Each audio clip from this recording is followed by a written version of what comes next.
নমস্কার বন্ধুরা, আপনাদের প্রত্যেককে আরও একবার স্বাগত জানাই মাই হোম গার্ডেনের পক্ষ থেকে। আশা করছি আপনারা সকলে সুস্থ আছেন এবং আপনাদের বাগানের কাজগুলি খুবই ভালো আছে। তো আপনারা নিশ্চয়ই টাইটেল আর থাম্বনেল দেখে বুঝতেই পেরে গিয়েছেন যে কি নিয়ে আজকের আমাদের ভিডিও। তো হ্যাঁ বন্ধুরা, আজকে আমাদের ভিডিওর মূল বিষয় হলো বর্ষাকালে এসে দাঁড়িয়ে আমরা বোগেনভিলিয়া গাছের কিভাবে পরিচর্যা করব এবং এই বর্ষাকালে এসে দাঁড়িয়ে কোন কোন ভুলগুলি একদমই করা চলবে না। বর্ষাকাল হলো বোগেনভিলিয়া গাছের জন্য একদম মরণের সময়। এই বর্ষাকালে এসে দাঁড়িয়ে বেশিরভাগ বোগেনভিলিয়া গাছ মারা যায়, কারণ এই বর্ষাকালে এসে দাঁড়িয়ে সবথেকে বেশি সমস্যাটি এই বোগেনভিলিয়া গাছের হয়ে থাকে, যেটি হচ্ছে গাছের ডাইব্যাকের আক্রান্ত দেখা দেয়, পাশাপাশি গাছ শুকিয়ে যায়, গাছের পাতাগুলি হলুদ হয়ে যায় এবং অবশেষে আপনার গাছটি মারা যায়। তাই এই বর্ষাকালে এসে দাঁড়িয়ে আপনাকে বোগেনভিলিয়া গাছের খুব ভালোভাবে পরিচর্যা করতে হবে এবং বিশেষ কিছু খাবার দিতে হবে। তা যদি না হয় আপনারা আপনাদের শখের গাছটিকে হারিয়ে বসবেন। তার জন্য আপনাদেরকে একটি অনুরোধ করব, ভিডিওটিকে স্কিপ না করে ভিডিওটিকে সম্পূর্ণ দেখার জন্য, কারণ আপনারা যদি ভিডিওটিকে স্কিপ করে দেখেন সেক্ষেত্রে আপনারা অনেক কিছু মিস করে যাবেন এবং আপনারা আপনাদের শখের প্রিয় গাছটিকে আপনারা হারিয়ে বসবেন। তাই ভিডিওটিকে স্কিপ না করে ভিডিওটিকে সম্পূর্ণ দেখবেন। চ্যানেলে কোনো নতুন বন্ধু হয়ে থাকলে অবশ্যই করে আপনারা আমার চ্যানেলটিকে সাবস্ক্রাইব করে রাখবেন। তো বন্ধুরা, চলুন বেশি দেরি না করে আজকের ভিডিওটি শুরু করা যাক। বোগেনভিলিয়া গাছ একদমই বৃষ্টির জল বা বর্ষার জল পছন্দ করে না। অতিরিক্ত বৃষ্টিপাতের ফলে বা ভারী বর্ষণের ফলে বোগেনভিলিয়া গাছের শিকড় পচে যায়, গাছের পাতা হলুদ হয়ে যায়, গাছের ডালপালা আস্তে আস্তে শুকিয়ে যেতে থাকে এবং অবশেষে আমাদের শখের বা প্রিয় গাছগুলি মারা যায়। তাই বর্ষার আগে ভাগে বা প্রিয় গাছগুলি মারা যাওয়ার আগে আমাদেরকে এই সমস্যাটির সমাধান করতে হবে, যেটি হচ্ছে আমাদেরকে টবের ড্রেনেজ হোলের মুখটাকে খুব ভালোভাবে পরিষ্কার করে দিতে হবে বা ক্লিয়ার করে দিতে হবে, যাতে অতিরিক্ত বৃষ্টির জল বা বর্ষার জল এসে আপনার টবের মাটিতে না জম হয়, সেদিকে আপনাকে খেয়াল রাখতে হবে। কারণ যদি টবের মাটিতে জল জমে থাকে তাহলেই আপনার গাছের শিকড়গুলি পচে গিয়ে গাছের পাতা হলুদ হয়ে এবং ডাইব্যাকে আক্রান্ত হয়ে আপনার গাছটি মারা যাবে, সেদিকে আপনাকে লক্ষ্য রাখতে হবে। তো আপনারা কি করবেন, গাছের গোড়ার টবের যে নিচের ড্রেনেজ হলে ফুটোগুলি থাকে সেগুলিকে আপনাকে ক্লিয়ার রাখতে হবে, এই দিকে আপনাকে খেয়ালটি অবশ্যই রাখতে হবে। টিপস নাম্বার 2, অতিরিক্ত বৃষ্টিপাত বা ভরা বর্ষার সময় আমরা বোগেনভিলিয়া গাছকে একদমই খোলা আকাশের নিচে রাখবো না। তখন আমাদেরকে একটি কাজ করতে হবে প্রত্যেককে, যেটি হচ্ছে গাছকে শেড এরিয়ায় রাখতে হবে। গাছকে যদি আপনারা শেড এরিয়ায় না রাখেন, গাছের গোড়া মাটি সারাক্ষণ ভিজে থাকবে, ফলে আপনার গাছের শিকড়ে পচনে আক্রমণ দেখা দেবে, গাছ ডাইব্যাকে আক্রান্ত হয়ে মারা যাবে।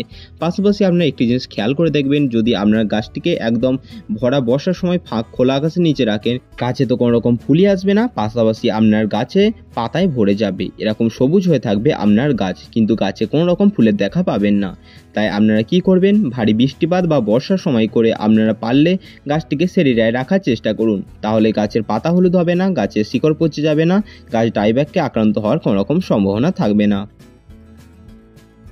টিপস নাম্বার 3, আপনারা যদি চান বোগেনভিলিয়া গাছ প্রচণ্ড পরিমাণে ঝাঁকড়া হোক, গাছে প্রচুর পরিমাণে ফুল ফুটুক, গাছে অসংখ্য পরিমাণে ব্রাঞ্চেস থাকুক, তাহলে আপনাকে একটি পরিচর্যা অতি অবশ্যই করতে হবে, যেটি হচ্ছে আপনাকে এই বর্ষাকালে এসে দাঁড়িয়ে আপনার গাছটিকে প্রুনিং বা আপনার গাছটিকে কাটাই ছাঁটাই করতে হবে। কারণ এই বর্ষাকালে হলো কাটাই ছাঁটাই বা প্রুনিং বা রিপোর্টিংয়ের একদম আদর্শ সময়। তাই আপনারা যদি চান গাছের একটি সুন্দর শেপ হোক, গাছকে আপনারা একটি সুন্দর শেপে আনতে চান, তাহলে এই বর্ষাকালে আগে ভাগেই আপনারা প্রুনিং বা রিপোর্টিং আপনারা সেরে নিন। এই বর্ষাকালে আগে মুহূর্তেই একদম রিপোর্টিং বা প্রুনিং করার একদম আদর্শ সময়।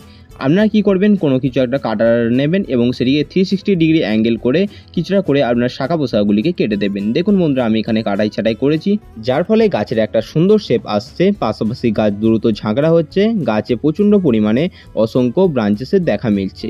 তাই আপনারাও যদি চান আপনাদের গাছ ঝাঁকড়া হোক, গাছ শেপে আসুক, তাহলে আপনারা প্রুনিং করবেন।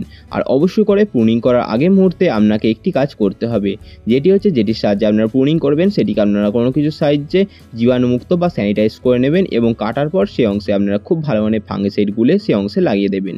তো আপনারা কি করবেন, 4 আঙুল করে আপনার উপরগুলির ডগাগুলিকে কেটে দেবেন, বা আপনারা চাইলে একটু বেশি করেও প্রুনিং করতে পারেন, যেটি আপনাদের মত।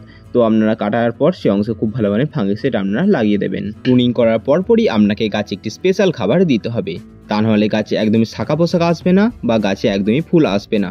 তাই আপনারা প্রুনিং করার পর আপনারা কি করবেন, 1 চামচ আপনারা মিউরেট অফ পটাশ বা লাল পটাশ আপনারা নেবেন এবং সেটিকে টবের চারিদিকে খুব ভালোভাবে দিয়ে নেবেন। এই এমওপি বা মিউরেট অফ পটাশ বা লাল পটাশ এটিকে বাজারে খুঁজলে খুবই সহজে পেয়ে যাবেন। এটির পাশাপাশি আপনারা যদি চান গাছকে দ্রুত গতিতে বাড়িয়ে তুলতে, গাছকে ঝাঁকড়া করতে, আপনাকে গাছে একটি স্পেশাল মিক্স খাবার দিতে হবে। এই মিক্স খাবারটি দিলেই গাছে প্রচণ্ড পরিমাণে গ্রোথ লক্ষ্য করা যাবে, কারণ প্রুনিং করার পর গাছে প্রচণ্ড পরিমাণে খাদ্যের প্রয়োজন হয়। সেই খাদ্য যদি গাছ না পায় গাছের গ্রোথ ভালো হবে না, গাছে তেমন বৃদ্ধি লক্ষ্য করা যাবে না। তাই স্পেশাল মিক্স খাবারটি আমাদের দিতে হবে। তার জন্য আপনাদের সবার প্রথমে গাছের গোড়া মাটিকে খুব ভালোভাবে খুঁচিয়ে নিতে হবে এবং খুঁচিয়ে আলগা করে নিতে হবে। এখানে আমি স্পেশাল খাবারটি তৈরি করতে আমি এখানে যেটি নিয়েছি সেটি নিয়েছি 1.5 মুঠো মতো সাগরিকা সিউইড গ্র্যানুয়েলস। এটি একটি সম্পূর্ণ জৈব খাবার, আমি আমার প্রত্যেকটা গাছে দিয়ে থাকি। তো এই সাগরিকা সিউইড গ্র্যানুয়েলস দোকানে বললে আপনারা খুব সহজে পেয়ে যাবেন, এটি এই আকারেই এসে থাকে।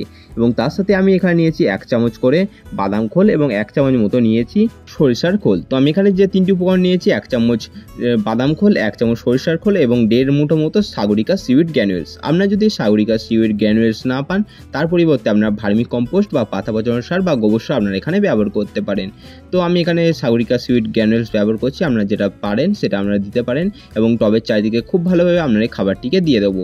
প্রত্যেক গাছের টব হিসেবে আমরা গাছে এই খাবারটিকে 1 মুঠো করে ব্যবহার করব। টবের চারিদিকে আমরা খুব সুন্দরভাবে খাবারটি দিয়ে দিলাম এবং চারিদিকে যে মাটিটি ছিল সেটিকে খুব ভালোভাবে ঢাকা দিয়ে দিলাম। তো 2টি গাছে আমি খাবারটিকে দিয়ে দেবো। এটিকে আপনারা গাছে মাসে একবারে ব্যবধানে গাছে দিতে পারেন বা 25 দিন অন্তরে ব্যবধানে গাছে আপনারা দিতে পারেন। এটিকে গাছে প্রয়োগ করার পরপরই দেখবেন আপনারা যে ডালগুলি প্রুনিং করেছেন তার দ্রুত পরিমাণে শাখা পোশাক আসতে শুরু করবে, গাছে দ্রুত ফুল আনতে সহায়তা করবে, গাছকে দ্রুত ঝাঁকড়া করতে শুরু করবে। গাছে এই খাবারটি দেওয়ার পরপরই আমরা গাছে ভরপুর জল দিয়ে দেব। জল দিলে কি হবে, খুব সহজেই গাছ তার খাবারটিকে গ্রহণ করতে পারবে। টিপস নাম্বার 5, বোগেনভিলিয়া গাছে এই বর্ষাকালে এসে দাঁড়িয়ে সবথেকে বেশি যে সমস্যাটি দেখা দেয় সেটি হচ্ছে ছত্রাক বা ফাঙ্গাসের আক্রমণ গাছে দেখা দেয়। কারণ বৃষ্টির জল এই বোগেনভিলিয়া গাছের জন্য একদম মারাত্মক সমস্যা। এই বৃষ্টির জল যখনই আপনার গাছে এসে পড়বে গাছে প্রচণ্ড পরিমাণে ফাঙ্গাস বা ছত্রাক আক্রমণ দেখা দেবে। তাই আমাদেরকে এখানে খুব ভালো ফাঙ্গিসাইড গাছে প্রয়োগ করতে হবে। আমি আমার কাছে যে ফাঙ্গিসাইডটি ব্যবহার করি সেটি হচ্ছে স্যাপ। 1 লিটার জলে আপনারা 1 চামচ নেবেন এবং সেটিকে খুব ভালোভাবে ঝাঁকিয়ে নিয়ে সেটিকে গাছে প্রয়োগ করবেন।